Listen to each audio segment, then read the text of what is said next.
की विश्वामित्री नदी में मगरों का साम्राज्य है। वडोदरा की विश्वामित्री नदी में 417 मगरमच्छ दर्ज किए गए हैं, जो बेहद ही चौंकाने वाली बात है, क्योंकि वडोदरा में लाखों की बस्ती है और उसी बीच यहाँ पर इतने मगरमच्छ भी है। सबसे चौंकाने वाली बात तो ये है कि नरहरी अस्पताल से कालाघोड़ा के बीच के 2 किलोमीटर के इलाके में ही 103 मगरमच्छ विराजमान है।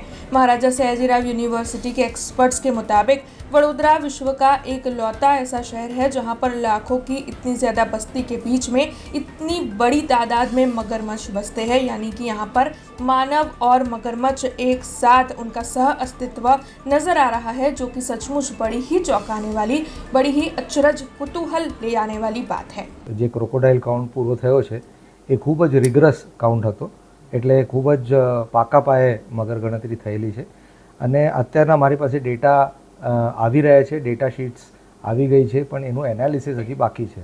પણ એક આપણે સરેરાશ એક ઉપરથી આપણે જો આઈડિયા એક લઈએ તો હું તમને કમ્પેરેટિવ આઈડિયા આપું કે જે 2020માં કાઉન્ટ થયેલો તેમાં 212 મગર હતા અને જે લાસ્ટ યર કાઉન્ટ થયો 2025માં એમાં 442 મગર હતા અને હવે અત્યારના જે મારી પાસે આંકડા આવ્યા છે એક આશરે કહું તો 417 જેવા છે, જે 442ના આંકડાને મળતા જ આવે છે.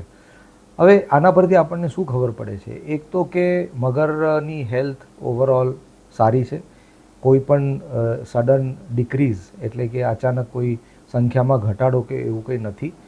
અને એનાથી એક મોટી વાત સાબિત થાય છે કે જે રિવર વાઇડનિંગ માટે રિવર ડિસિલ્ટિંગ કરવામાં આવ્યું હતું વિશ્વામિત્રીમાંથી, જે કાટમાળ હોય જેને આપણે કન્સ્ટ્રક્શન વેસ્ટ કહીએ, સોલિડ વેસ્ટ કહીએ, એ જે કાઢવામાં આવ્યું હતું તેના લીધે એવી શંકાઓ હતી કે ભાઈ મગરને પણ કદાચ નુકસાની થઈ શકે કે મગર અતિશય ડિસ્ટર્બ થઈ શકે. તો સંખ્યા જોઈને તો એવું કોઈ આપણને પ્રમાણ દેખાતો નથી.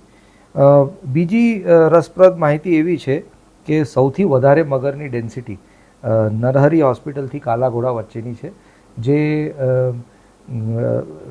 103 નંબર્સ ટોટલ આ વિસ્તારમાં દેખાયા છે.